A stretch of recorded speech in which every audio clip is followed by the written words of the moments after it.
लक्ष्मण की मौत की खबर सुनकर के क्यों हंसने लगी थी उर्मिला।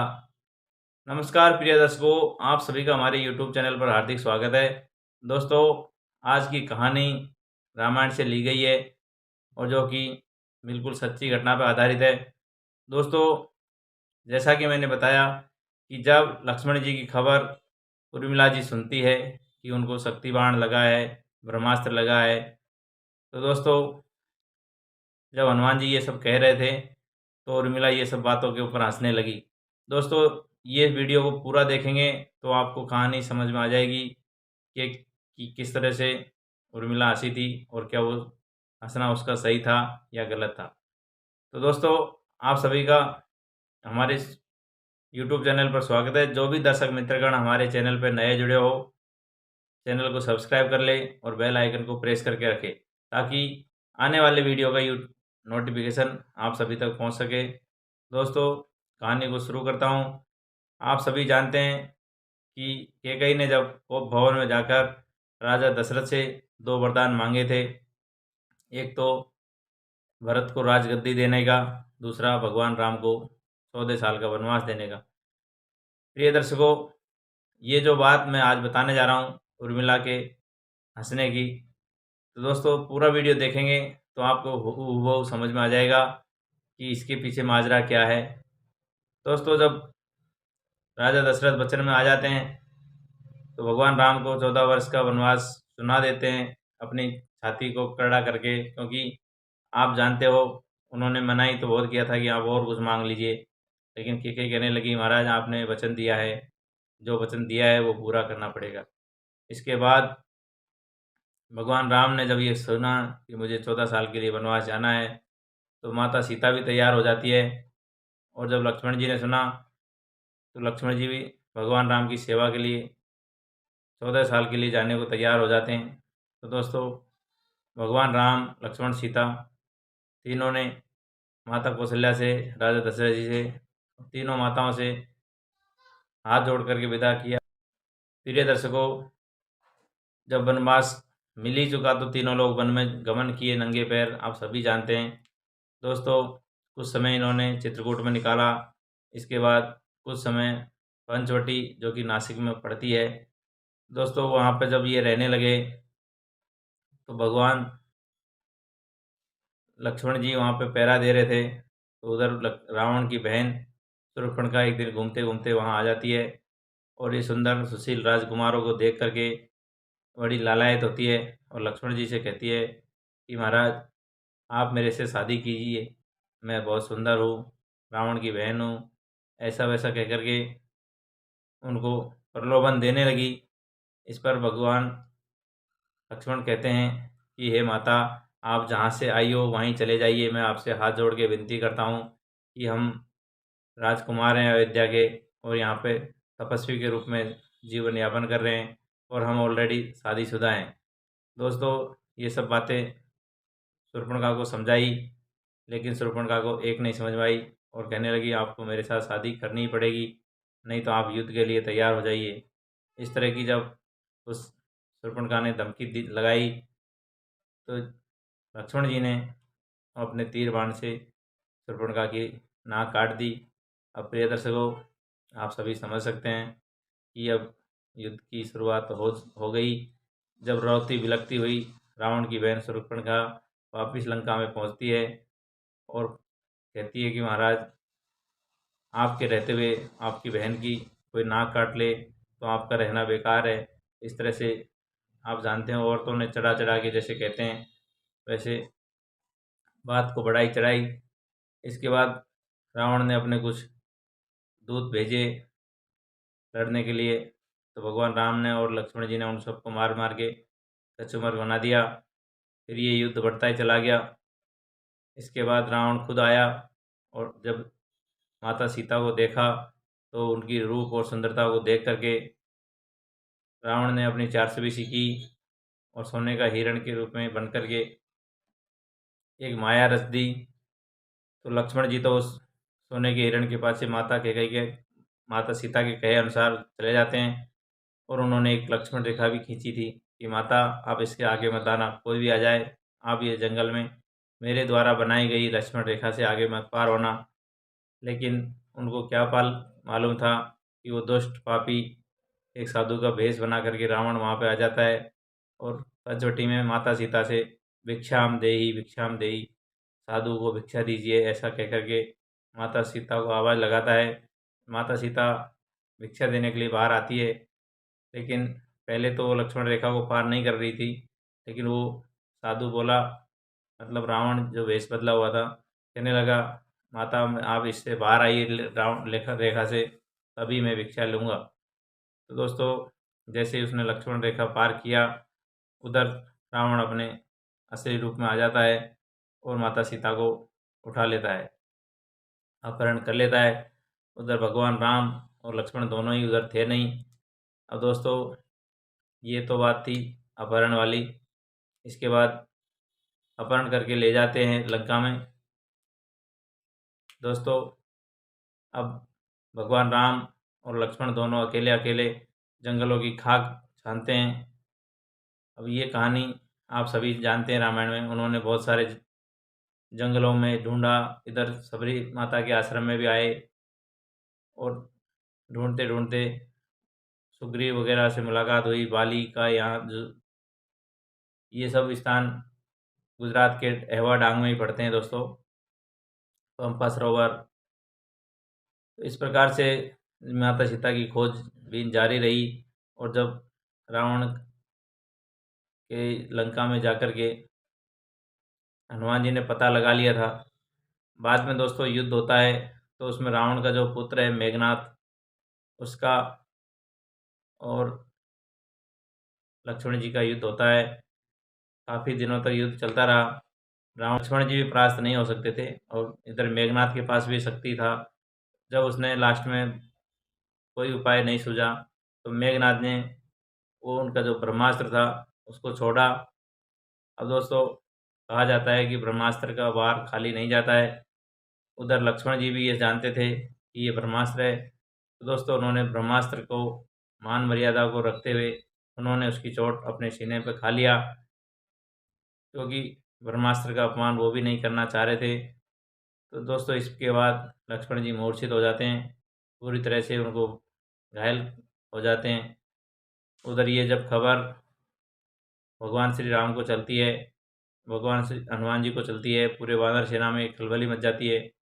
प्रिय दर्शकों, आप सभी जानते हैं लक्ष्मण जी को ये जो शक्ति रूपी बाण लगा था, इसके पीछे कहा जाता है कि जब पंपा सरोवर में ये गए थे भगवान राम और लक्ष्मण जी, तो सबरी के आश्रम पर इन्होंने बेर खाने से मना कर दिया था, झूठे बेर। इसका भी एक वजह बताते हैं कि उस बेर नहीं खाने की वजह से इनके अंदर ये आज मूर्छा आई है, आज बेहोशी आई है, आज ये जो घायल हुए हैं। वो भगवान राम ने तो खा लिए थे, लेकिन लक्ष्मण जी ने नहीं खाए थे। इस वजह से भी ऐसा कई जगह पे लिखा है कि इस वजह से ये लोग आज घायल हुए हैं, लक्ष्मण जी। अब दोस्तों, जब हनुमान जी को पता चला, तो उधर हनुमान जी जाते हैं और लंका से सुषेण वैद्य को उनके घर सहित ही उठा के ले आते हैं। प्रिय मित्रों, जब सुषेण वैद्य जी आते हैं लक्ष्मण जी का उपचार के लिए, देखते हैं किस तरह की कंडीशन है। तो प्रिय मित्रों, सुषेण वैद्य ने कहा कि सुबह दिन उगने से पहले यदि कोई संजीवन बूटी लेके आए हिमालय से, तो लक्ष्मण जी के प्राण बचाए जा सकते हैं, अदरवाइज लक्ष्मण जी का बचना नामुमकिन जैसा है। प्रिय मित्रों, अब जाए तो कौन जाए, सभी में खलबली मची हुई थी। भगवान राम को भी मालूम था कि और कोई जा नहीं सकता हनुमान जी के अलावा। अब प्रिय मित्रों, जब हनुमान जी उड़ करके हिमालय को पहुँचे, तो उन्हें उन्हें ये नहीं मालूम था कि संजीवनी बूटी होती कैसी है। तो दोस्तों, उन्होंने पूरे हिमालय को ही उठा के ले आए जिस एरिया में वो संजीवनी बूटी बताई गई थी। अब दोस्तों, अपने हाथ पर जब उड़ करके हिमालय को लेके आ रहे थे, तो रास्ते में अयोध्या भी पड़ता है। जब अयोध्या के ऊपर से इस प्रकार से किसी वानर को इतना बड़ा पहाड़ ले जाते हुए देखा, तो भरत जी ने देखा कि ये कौन राक्षस आज ये जा रहा है उड़ते हुए। तो प्रिय मित्रों, भरत जी ने अपने तीर से बाण चलाया और वो जा कर के हनुमान जी के घुटने में लग जाता है। दोस्तों, इसके बाद हनुमान जी घायल होकर के नीचे आ जाते हैं और उन्होंने लक्ष्मण जी को जो बाण लगा था, शक्ति लगी थी, उसका हालचाल बताया और भरत जी को प्रणाम करके कहते हैं कि महाराज आप क्षमा कीजिए, मैं भगवान श्री राम का सेवक हूँ और वहाँ पे लक्ष्मण जी को शक्ति लगी है, बाण लगा है, उसके लिए मैं औषधि लेके जा रहा था, इसमें संजीवनी बूटी है, आप मुझे गलत न समझिएगा, मैं भगवान राम का सेवक हूँ। इसके बाद जब उन्होंने लक्ष्मण जी वाली बात सुनी तो दोस्तों माता सीता का अपहरण की बात और उधर लक्ष्मण जी की शक्ति लगी है, बेहोश पड़े हैं, मूर्छित पड़े हैं, ये सब बातें वो माता सुमित्रा को और माता कौशल्या को सुनाते हैं, उनके चरणों में प्रणाम करता है। दोस्तों जब बात उन्होंने